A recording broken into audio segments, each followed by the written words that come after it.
Si comes tienes que lavar tu plato, Firulais. Anda, enjuágalo bien. No me gruñas. A ver, con la esponja eso. Y enjuaga bien que luego deja todo jabonoso. Eso así, muy bien, aunque de malas. Welcome to the motherfucking lady. We're covering today's top boxing news. Okay, and now it's time for another installment of what has fast become the most popular segment here on the channel, Ring IQ Hate Mail! A guy who goes by the name Andrew Charles, who didn't like my previous video detailing David Benavidez's expressed interest to fight Dimitri Bivol at a catch weight of 190 pounds, which in so many words is cruiser. That's what I said he was gonna do. I don't understand. What does Andrew Charles not like about your video? That I was right. Andrew Charles said, "Is this the best you Canelo fans can come up with?" Canelo? Fuck is he still talking about Canelo? Why do David Benavidez's fans always bring this guy up over what is a dead subject, a dead fight that isn't gonna happen? How is that supposed to be a retort? I mean, even David Benavidez himself says he doesn't think that fight is gonna happen, so why are you bringing up his name to me? What is that supposed to do, and how is that supposed to take away from everything I said? Because I said he was gonna do this. He's gonna move up to cruiser, he's gonna beat Zerto, then afterwards, he's not gonna come back down. He's been saying that he will, but what he's gonna do is he's gonna tell Dimitri to move up to cruiser, which he just did. Because if you want him to fight you at a catch weight of 190, that's cruiser. So what does any of that have to do with Canelo? Nothing. Absolutely nothing. He just doesn't like that I've once again been vindicated, because all David Benavidez has ever done is prove me right. He's not gonna fight Dimitri, and he's not gonna move down. That's what I've been saying. But guess what? He doesn't seem to want to fight Jai Opetaia either, at least not right away. So what is he going to do, and who is he gonna fight? Or is he all but done for the remainder of this year? Because this is the schedule that he keeps. Another guy who goes by the name Arthur Hawkins, who didn't like my elbow gate video detailing Benavidez's numerous elbows that he landed on Zerto Ramirez, said, "Give me a break. This is a sad video. I love your channel. This is sad. Video elbows happen. He just got knocked out. Canelo Alvarez elbow turns Crawford the whole fight." Another Canelo Alvarez reference? What is it with these David Benavidez fans and obsessing about Canelo? You want I shouldn't even talk about the article, Arthur? Because I'm not the one who wrote it. I'm just discussing the story because it's in the news. I don't even care. Or were you not listening? That if Zerto Ramirez wasn't complaining about the elbow and neither was anybody in his corner, then why should I? But what I'm not gonna do is pretend that it didn't happen. I've seen the video, I've seen the still images, I saw the fight in real time, and yes, numerous elbows landed. Enough that all of that couldn't have been an accident. Oh, you don't like that I think it was deliberate, that I think it was on purpose. One elbow I could see, one I could understand. Two, it starts to look suspicious, but about three... Okay, that's on purpose. He literally clocks the guy with his elbow, then brings the arm back to clock him again on the way out. It's not even a question of whether or not the elbows landed. They definitely landed. The only question is, with the video being so clear, why aren't the sanctioning bodies saying anything about it? I detailed that. It's because they don't want to. They have to protect their media creation. Here comes Jerry again. Who I like to think of as the backwards man, because this entire time he's been gloating as if he was right about something. And sending me money. He said, by chance did your TV tell you he hit him with the elbows in the 4th round knockdown too? David, the media-created monster Benavidez. I like it. Well, we're not talking about the 4th round. We're talking about the 6th one, where the video clearly shows David had to have landed something like 2 or 3 elbows, all of which it looks like he landed them on purpose. If you don't like that, I don't give a shit if you don't like that. I don't curate the content on this channel based on what Jerry does or doesn't like. And what he really doesn't like is that his favorite fighter keeps proving me right when I said 2 years ago that he would skip out on light heavyweight to go up and fight at cruiser, to go up and fight Zerto, when I said that he would beat him, and when I said that afterwards, he won't fight Jai Opetaia, but he won't fight Dimitri Bivol either. Instead, he will try to bring Dimitri up to cruiser. All of which has come to pass. The truth is, you're not comfortable supporting that fighter unless I support him too, because you're on this channel enough that you know what my track record is. That guy's a media creation. That guy is a hype job, but feel free to like him. Nobody's stopping you. I'm not. You's the one keeps coming here. Like, you're expecting for something to change, or as if David did something that proves me wrong. All he's ever done is prove me right. I hope that you enjoyed his fight this past weekend, because it might be the only one he has this year, since it's not looking promising for a B-Vol fight, but it's not promising for an Opetaia fight either. And if he doesn't fight them, who does he fight in what remains of this calendar year? Does he fight again at all? Just bookmark his highlights, because that might be all he gives you to watch. You're not comfortable supporting that fighter unless I support him too. You don't trust your own instincts more than you trust mine. You don't value your own opinion on him more than you trust mine. That's why you keep coming here. Otherwise, why subject yourself to what I think about him? What difference does it make? All the difference in the world, because you know I'm often right. Do you think that there's any chance that this fight can happen, or is it not really on your radar because of the politics of that situation? Yeah, that fight could definitely happen. It's just going to take some time. We're going to have some patience for that fight because there's a lot of politics involved. But either way, we got some other great fights before we even get to that fight. But like I said, once you want to make a fight happen, I'm in the position where any promoter is going to want to work with me. Even if it's Zuffa, PBC, wherever, at the end of the day, what the promotion companies have to realize is they work for us. If we want to make something happen, it's possible. We can make it happen. We just all have to come to the table. And at the end of the day, it's not about PBC. It's not about Zuffa. It's not about none of them people. It's about the fighters that worked our whole lives to get what we want to get, so we deserve these opportunities to fight each other. Do you have any interest in that Zuffa cruiserweight title? No, bro. No, I don't have no interest in it, and I'm not trying to be disrespectful, but I don't have no interest at all in the Zuffa titles at all. What I worked for my whole life is the WBC, the IBF, the WBO, the WBA, and I'm just going to keep aiming for those titles. Says that we've got to be patient when it comes to the Opetaia fight that is supposedly held up by politics, which is tantamount to a cute and convenient cover story to skip out on fighting somebody at his own weight. That he doesn't plan on leaving because you just asked Dimitri Bivol to fight you at cruiser. You're gonna tell me you've been a professional boxer this long, but you don't know how weight classes work? An ounce above 175 is cruiser, let alone 190. So for fighting Dimitri at cruiser, why not just fight Jai Opetaia at cruiser? He's already there. He doesn't have to move anywhere. Well, that's why. Don't you see the mind job this is? This guy's been spending weeks, months telling people after he beats Zerto, he'll move back down to light heavy. Don't you see that the story just changed? Just now? You guys aren't gonna call him out on it? The story has been, well, I'm not gonna fight Jai Opetaia at cruiser because I plan on moving back down to light heavy. 190 isn't light heavy. And don't start up with the bit about the politics or Jai Opetaia being signed to Zuffa, because nobody's asking you to go over there or fight him on Paramount Plus. You can fight him on one of Turkey LL Sheik's shows, like when you fought Anthony Yard. Remember that? The fight before last? You can do the same thing for Jai. Turkey can be the mediator, and you know he'll pay to play. That if you went up to him and said, "Hey, Turk, I want to fight Jai," he's not going to do that. Saying that the promoters work for the fighters. Maybe in a select few instances you could say that, like when it comes to a Canelo or when it comes to an Anthony Joshua, an actual cash cow. Maybe you could say that, but that doesn't actually apply to most fighters, because most fighters are waiting for the promoters to be the ones to pay them. And if they don't, the fighters don't work, at which point, if the fighters don't work, the promoters get new fighters that will work.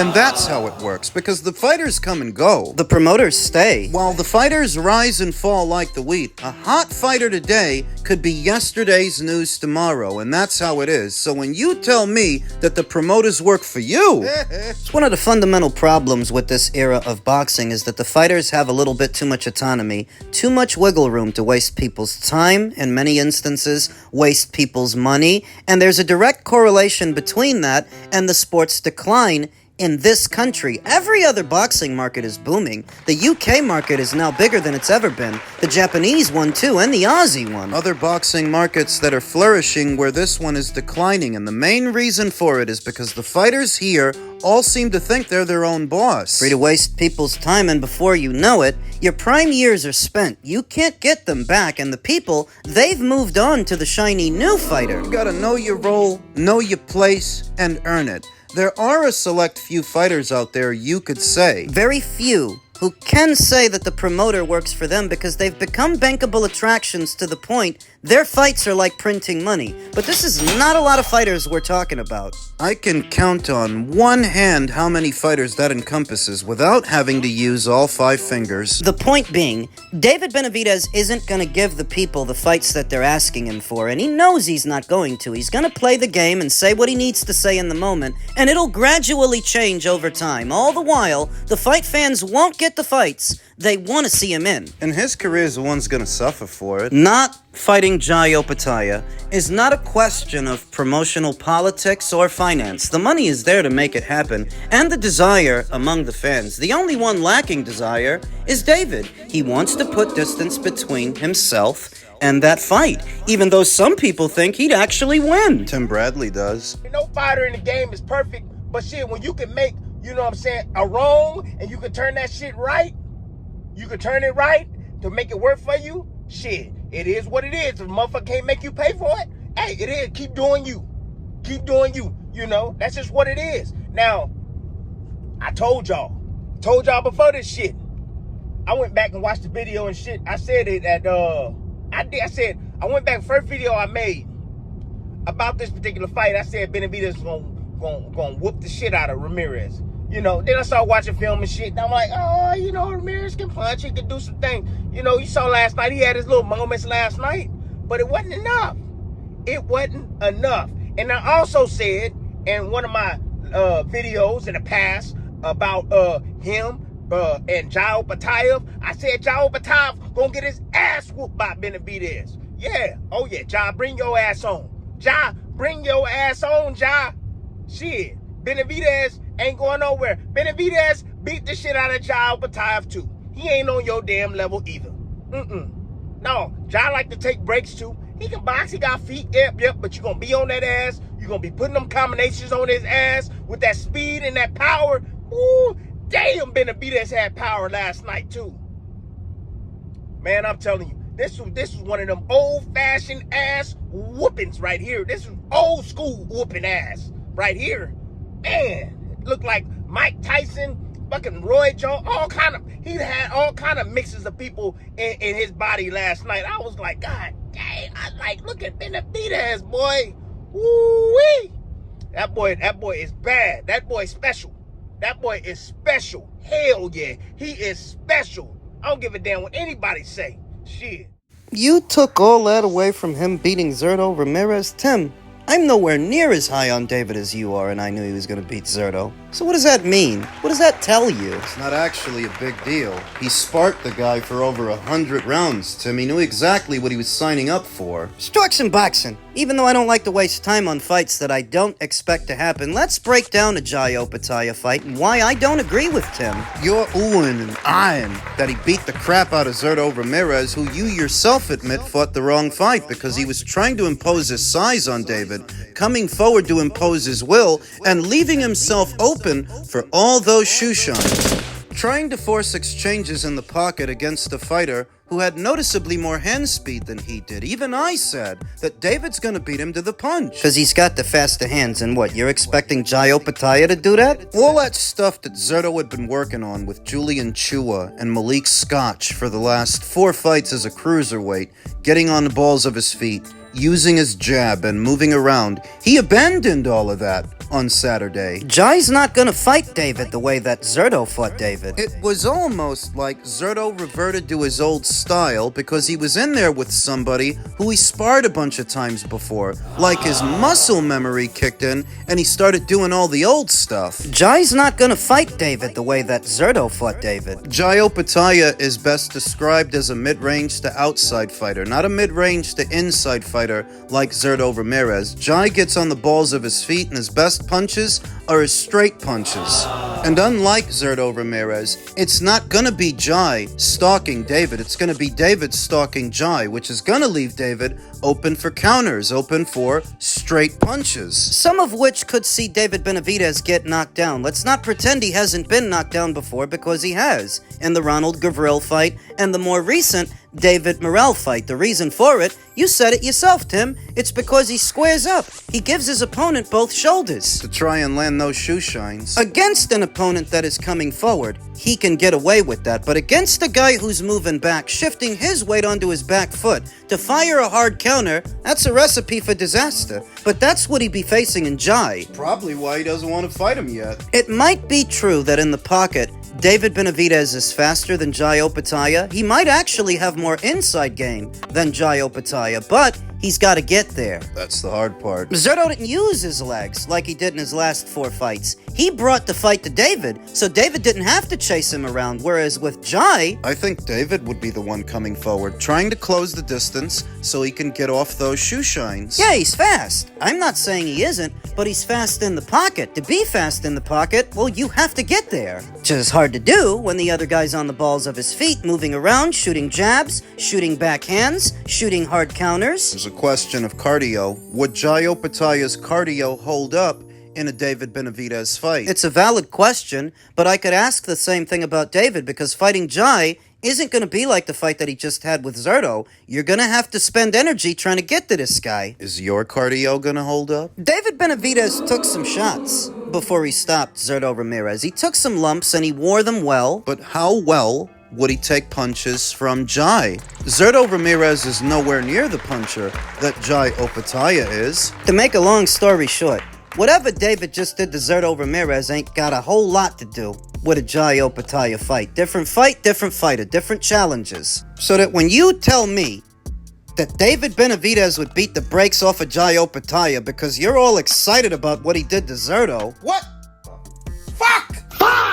It's the earmark of the American boxing scene to watch the American fighter pounce on a guy everybody favors him to beat and then act like he just climbed Mount Everest. Give it a rest, guys. That was an old sparring partner he did that to. And Tim, this one's for you. You know enough about this business that if David Benavidez were as confident as you are that he beats Jai Opetaia, he wouldn't now be making excuses not to fight him, because that's all he's doing, hiding behind politics like the PBC guys did from Crawford. Isn't he a PBC guy? The whole sides of the street thing is tel damage for a PBC fighter, and that's what David Benavidez is. Tell me he's not doing that, Tim. When he already fought on one of Turkey LL Sheik's shows, he could fight Jai on one of those. Nobody's asking him to go to Zuffa or fight for a Zuffa belt. Nobody's asking him to go to Paramount. Tim, you know this business. You're telling me you really believed him when he said he's gonna drop down to light heavyweight and fight Bivol there, after he just fought at Cruiser and won 2 titles there. You believe him? You know better than that. He's using the promise of a Dmitry Bivol fight to get out of fighting Jai Opetaia, though in the end, he's not gonna fight either of them. Because he's not going back to light heavyweight. And he's already telling you, be patient, because he's not fighting Jai next either. So what is he doing? Biding his time. Waiting for Jai Opetaia to start to slow down, maybe? Start to look human? You know, he didn't fight Caleb Plant when they were both champions at the same time and both unbeaten. He waited until Canelo knocked him out to fight him. He waited. And he's probably waiting now for Jai Opetaia to start to look human, maybe struggle to make the weight, slow down. He's waiting. Because if he were as confident as you are that he beats that fighter, he'd be kicking down Turkey's door to make that fight. But he's not, is he?